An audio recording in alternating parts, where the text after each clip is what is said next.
were paddling around in his yard to see some of his outdoor sculptures. So today we're going to go into the studio. But first, I would like to welcome Philippe again, part 2, and ask you to explain this wonderful sculpture that you brought along with you. Well, it is wood, first of all, yes, right? This one is wood, it's plywood. Finished. Plywood? Yeah. Okay. I brought it for you. You see, I thought you were so articulated in your interview last week. And then, so I thought it would be a perfect piece to... This is I am. I am. Very good. I am sort of articulated. Very good. Very good. And of course you do the arthritis show, so it's perfectly pertinent that I should bring this up. It couldn't be any better. Right? It couldn't be any better. I love it. The woods that you've just used, what, exterior ply or interior ply? Yeah, this is lumber. They call that, I think, lumber core. That's a special plywood, which I rarely use, actually. Yeah, yeah. I indulge into a number of sheets of it. This is the best kind of plywood, I guess, you can find, more or less. Yes, you know, yes, because it's absolutely striated. It's wonderful. The textures and I stripes pick it up because of the lines, you know, which gives it more articulation in a way, you know. Yes, the lines and the wood. I the grain, did a number like this on with articulations. Right. Well, we folds found last time that you're very much into puns and using the language. That in school they call it language arts. Language arts, right? So it's particularly pertinent for you.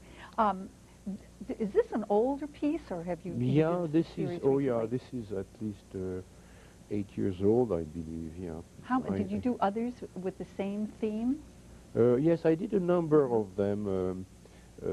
Using articulations like this, using, you know, you see, I use a hinge. So I did big ones like this. I did one which I find a museum bought in France, which said articulation, but it had about 8 various pieces moving in all directions, and then you can fold them back into one word, you see. Very good. And I did. I played with the word fold, you know, a fold of your dress. Well, when you do this, it's contractions too, which are another form of English contractions, right? You fold them up. So I did just maybe 5 or 6 like this, using hinges. Yeah. They're interesting. Well, we're going to go into your studio and see some of those other wonderful puns that you have there that we didn't get to see last time, and we had so many interesting ones that we saw. We'd like to go back in and see some again today. So we're going into the studio and into Philippe's home, and we'll be right back afterward. This is where I do most of my work. Of course, I sometimes work outside and in the other room for the dirty work, but most of the time that's where it is. Let me see.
This is, as you can read it, bridge, suspended bridge.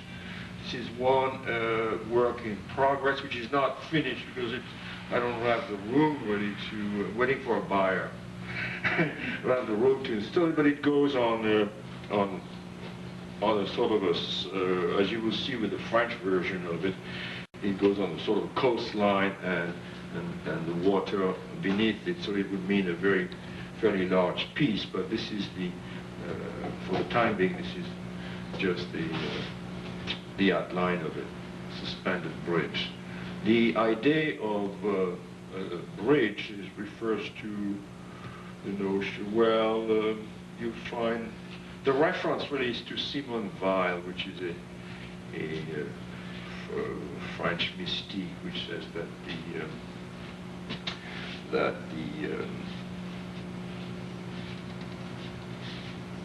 any piece of art shouldn't be an end in itself, but a bridge towards God, you see. So that's vaguely the idea, you see. So it's a suspended bridge, the suspended meaning, you might say. Now, what we have is more not as religious.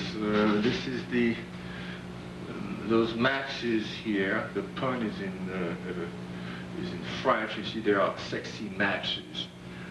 So that's the idea. They light you better than, I would say, just a plain match. What you have here is, can you see that? Can you see, this is old stuff, all that. This is a study on colors, primary colors. Of course, the language they are in doesn't matter, since they are green. This says green in French. It could be green in English. This is blue. Of course, this is very much like English, and red, as you see, and yellow, and there was white and black, which are no longer here. And this is it for this area, I guess. Huh? So the idea is the use of names. People. For example, you had some African tribes who would go to war, and instead of warring with weapons or whatever, they would just shout at each other. And then the war would be determined according to who has shouted the most invectives against the other. So it's the name of, the use also of proper noun is somewhat of a, in some, for example, in some tribe of Brazil, you cannot call somebody by his name. It's your own. Calling you by your name is like revealing your own, your essence, in a sense, you see. So the idea here is basically on the same idea, and so you have the Punic Wars. The choice of Punic Wars, of course, is because of the pun in Punic. And the Punic Wars, as everybody knows, there were actually 7 wars. So that's like a Reader's Digest of the Punic Wars. Everybody involved in the Punic Wars is in this piece here. You have the various generals, Roman and Carthaginian on the other side, with Hannibal, who is the pundit over there. And Maximus Fabius was a famous Roman general who tracked Hannibal. And so you have all these names, and they are going at each other, calling each other names, and the names they are calling each other are all on pun. And you have in the center, you have the infantry, and you cannot see half of the, or a third of the word actually. They are calling each other by all kinds of names, like, you know, punk, or anything on punctilious and whatnot, you see. So basically that's the idea. This is the French version of what you saw before, the suspended bridge. This is the suspended pont. And this is the installation as it should be for the bridge as well. I personally prefer the American bridge. Anyway, that's one. Okay. This one is a rude nude, as you can see.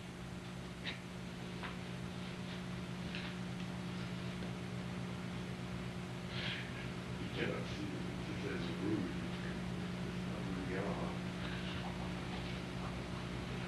This is a pun, which of course is in French in this case. It's called l'ovaire, ovaire ouvert, which is an open O, open green O, which also means an ovary in French. What you have here is sort of take after the abstract sculpture or the use of an egg shape, which is a traditional form in abstraction. So what you have in front of you is an ovary, you see. I did a lot of, after that I did various species involving pregnancies and so on, but this is the one before.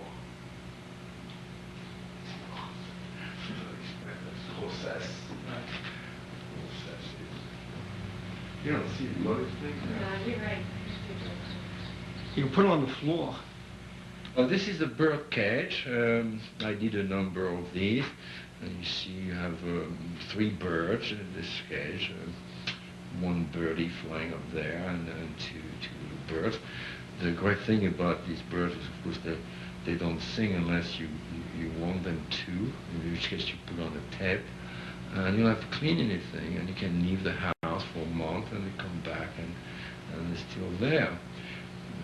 I did a lot of work to facilitate people's life like this. I did a number of cats and also plants. You'll see later some roses like this. But that's the advantage of words, you see. They don't wither as quickly or die as quickly as plants, nature, or animals. Okay. That's fine. It's okay. 3 trees, each one having a slightly different meaning. What you have on one side is forest. Now the idea here is to solve the problem that one has. You know, you're always told that you're looking at the tree but you don't see the forest, or you see the forest but you don't see the tree. So this is the solution to that problem. You see at once the tree and the forest. The other one is ça me dépasse, which means it's beyond me. And the third one there on the left is simply a French tree. It reads arbre on it. There was a twig. There was arbre and brindille, which means a twig, but it was vandalized. The twig was. The birds, of course, did their job on it as well. It was outside for about 4 years. This is about time. As you see, it works perfectly. Each letter corresponds to a digit. It's about time, obviously. It's another piece I've done on time. I've worked on the idea of time. As you know, a lot of it is a matter of time. As you know, the clock has stopped, which is about time. Most of us are, unfortunately. Here you see the ego. You'll see later on there's another piece on the ego, which in fact answered this one.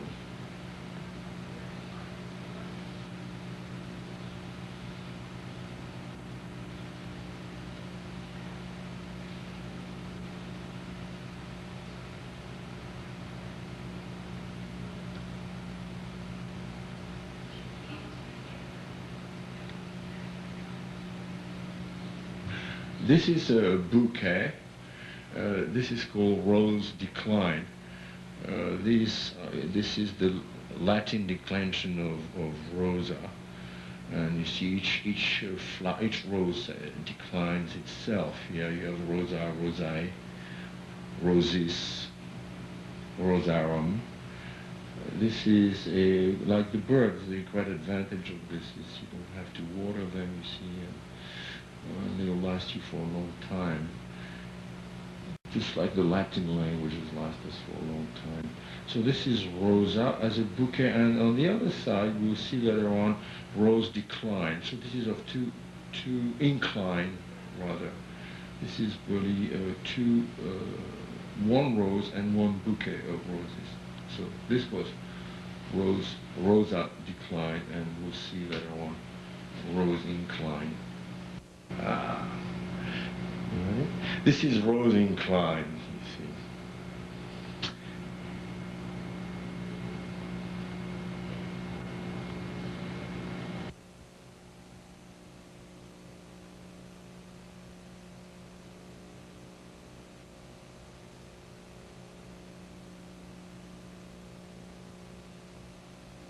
This, well, it begins obviously with nothing, like we all begin out of nowhere, nothing, nothingness, and so the idea is the attempt to,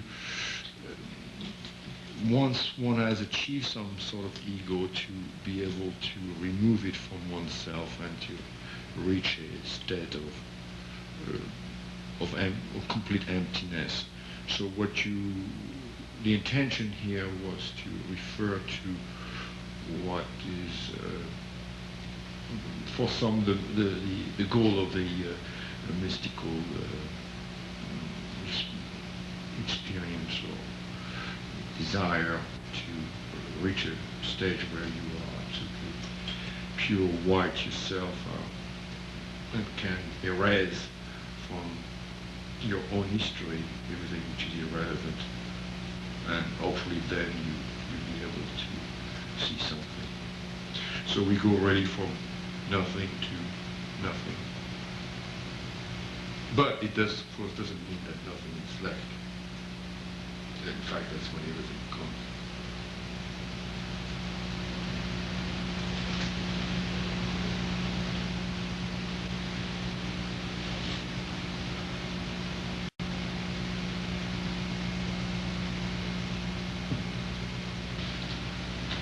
This is the big nothing, which is obviously nothing. And of course, the problem is, how do you show nothing? The other attempt I've made where I was using glass or lucite. I hope you don't see anything. Do you see anything?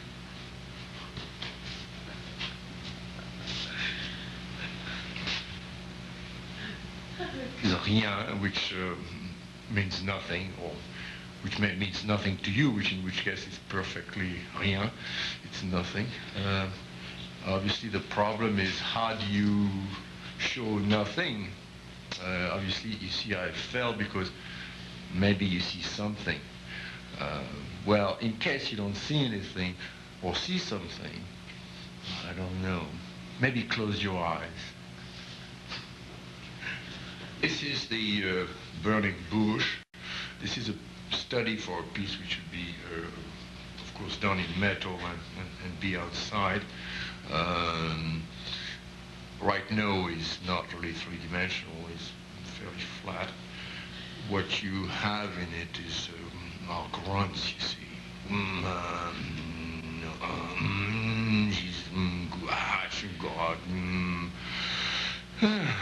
That's the burning bush.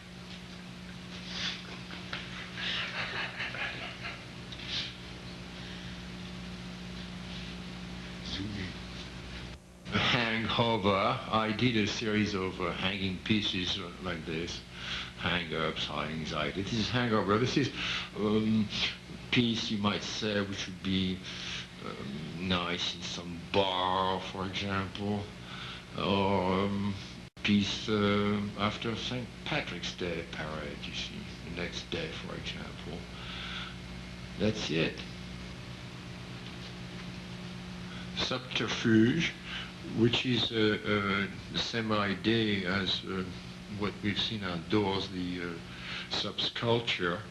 The subterfuge, as you know, means a trick, something that one does behind. Or I'm using this word because you have a play on it, a play on word, which is sub, which is beneath, and terre, terre, which means earth in French, and subterfuge is in fact a tricky way to play a trick going underneath some water.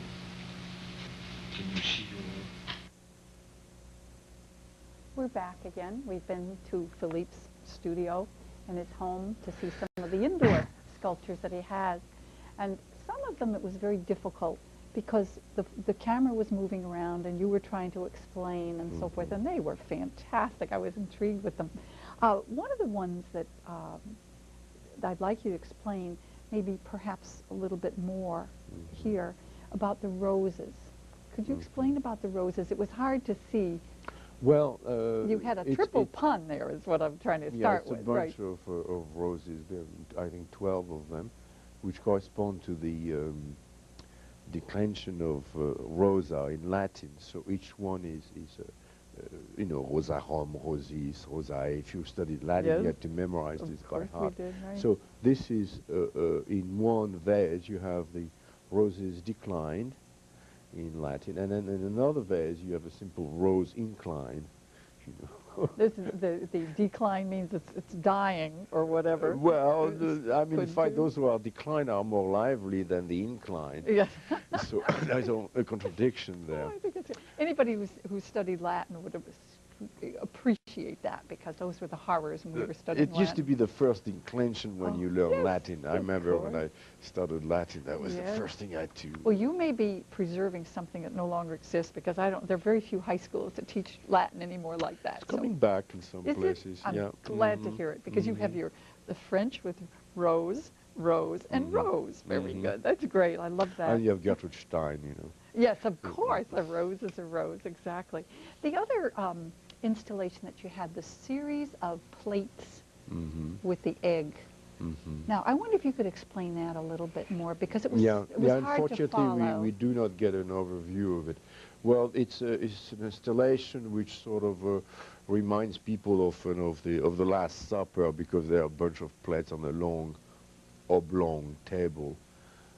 This is a reference to the origin and the end.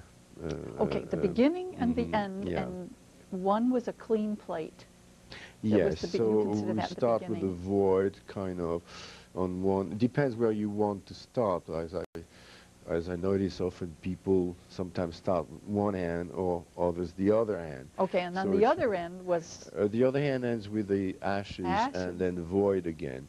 So you could go from void to ashes as a projection of the Big Bang, you know, and on and on. So it's a reference also to the disappearance of the ego in a kind of, that's another layer to it, sort of in a mystic way. Are you involving age, say a person, with the ego?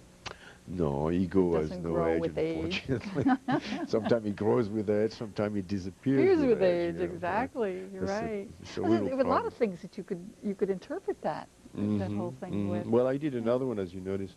Perhaps the egocentric was also a reference to that. Very good, right. Yeah, it's interesting. The center of the universe is the ego, right?